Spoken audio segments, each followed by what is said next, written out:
இயேசு கிறிஸ்துவில் பிரியமான சகோதர சகோதரிகளே, புதிய ஆண்டு வாக்குறுதியாக பாலை நிலத்தில் வழி, புதியவற்றின் தொடக்கம். ஏசாயா தீர்க்கதரிசி 43:19 ஆண்டவர், இதோ நான் புதியதொன்றை செய்கிறேன், இப்பொழுதே அது தோன்றிவிட்டது, அதை நீங்கள் அறியவில்லையா? பாலை நிலத்தில் வழியையும் பால் நிலத்தில் ஆறுகளையும் உண்டாக்குவேன் என்று வாக்குத்தத்தம் கொடுக்கிறார். இங்கே பழையதை மறக்க வேண்டும். இஸ்ராயல் மக்கள் எகிப்தின் அடிமைத்தனத்தையும் பாபிலோனின் சிறையிருப்பையும் நினைத்து வருந்தி கொண்டிருந்த போது இறைவன் இதை கூறினார். புதியது பிறக்க வேண்டுமென்றால் பழைய காயங்களை நாம் கடந்து வர வேண்டும். இயலாத இடங்களில் இயலச் செய்யக்கூடிய வல்லமை கடவுளுக்கு உண்டு. பாலை நிலத்தில் வழி என்பது மனித அறிவுக்கு எட்டாத அதிசயம்.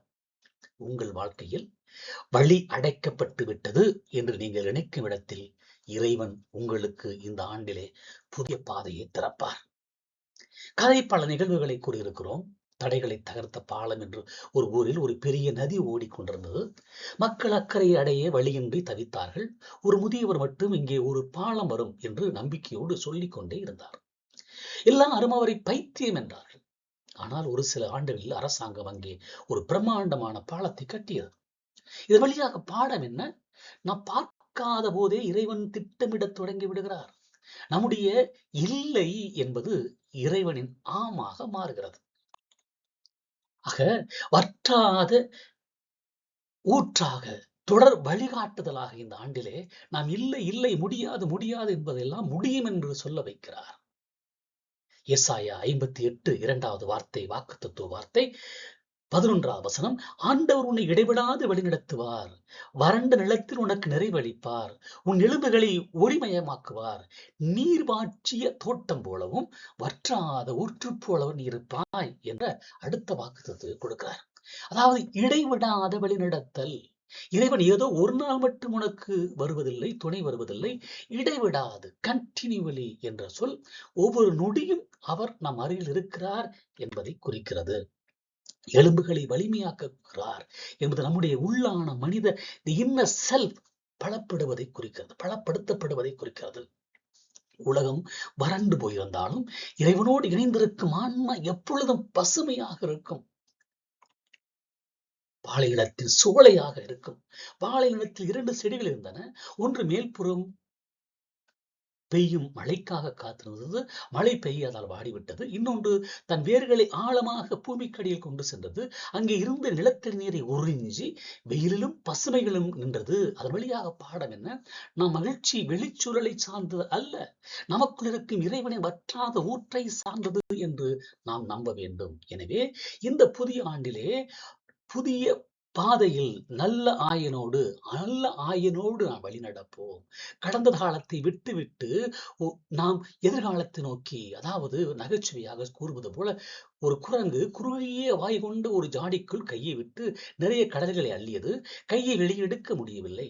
கைப்பிடி அளவு கடலை இருந்ததால் கை வெளியே வரவில்லை. கடலை விட்டால் தான் கை வெளியே வரும். ஆனால் பேராசையால் அதை விட மனமில்லை.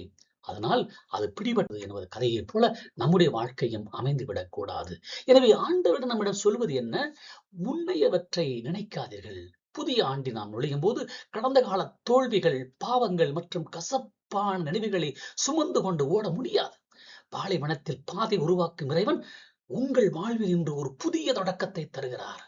பழையதை உதறி தள்ளுவோம். அவர் தரும் புதிய வாய்ப்பை நம்புவோம்.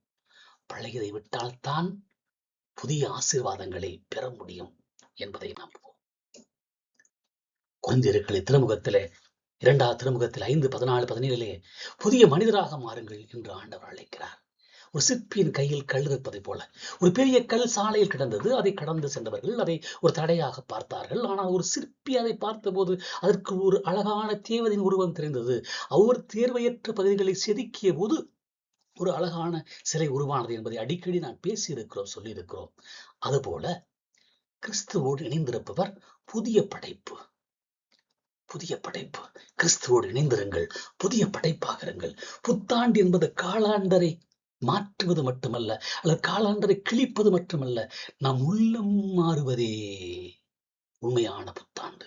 கிறிஸ்துவின் அன்பு நம்மை உந்தி தள்ள வேண்டும். சுயநலத்திற்காக வாழ்ந்த நாம் இனி பிறருக்காகவும் இறைவனுக்காகவும் வாழும் புதிய மனிதராக நாம் உருவெடுப்போம். அவர் காட்டும் வழியில் நடந்தால் இந்த புத்தாண்டு ஆசீர்வாதமாக இருக்கும். மத்திய கிழக்கின் மேய்ப்பர்கள், கிழக்கு நாடுகளில் மேய்ப்பர்கள் தங்கள் ஆடுகளை ஒரே கிணற்றில் தண்ணீர் குடிக்க வைப்பார்களாம். ஆயிரக்கணக்கான ஆடுகள் ஒன்றாக கலந்திருக்கும். ஆனால் ஒரு மேய்ப்பன் மட்டும் ஒரு குறிப்பிட்ட ஒலி எழுப்பினால் அல்லது பாடினால் அந்த பெரிய கூட்டத்திலிருந்து அவனுடைய ஆட்டுகள் மட்டும் சரியாக பிரிந்து அவன் பின்னால் செல்லுமா. யோவான் நற்செய்தி 10:1-11 அதை சொல்லுகிறார். நாம் அதை அதிகமாக படித்திருக்கிறோம். எனவே இந்த புதிய பாதையில், இந்த புதிய ஆண்டில் புதிய பாதையில் தடுமாறாமல் இருக்க நல்ல ஆயனாகிய இயேசுவின் முன்னால் செல்வோம். இயேசுவின் பின்னால் செல்வோம். இயேசு நமக்கு முன்னால் செல்கிறார். அவர் நம் பெயரை சொல்லி அழைக்கிறார். திருடன், அதாவது தீயவை அழிக்க வருகிறான். ஆனால் இயேசு நமக்கு நிறைவான வாழ்வை தர வருகிறார். அவரது குரலுக்கு செவி சாய்த்து அவர் காட்டும் வழியில் நாம் நடந்தால் இந்த புதிய ஆண்டு ஆசீர்வாதமாக இருக்கும். நல்ல ஆயன் நானே என்று ஆண்டவர் கூறுகிறார். எனவே இந்த ஆண்டிலே ஒரு தீர்மானம் எடுப்போம். மறப்போம், கடந்த கால காயங்களை மறப்போம். மாறுவோம், கிறிஸ்துவின் புதிய படைப்பாக மாறுவோம்.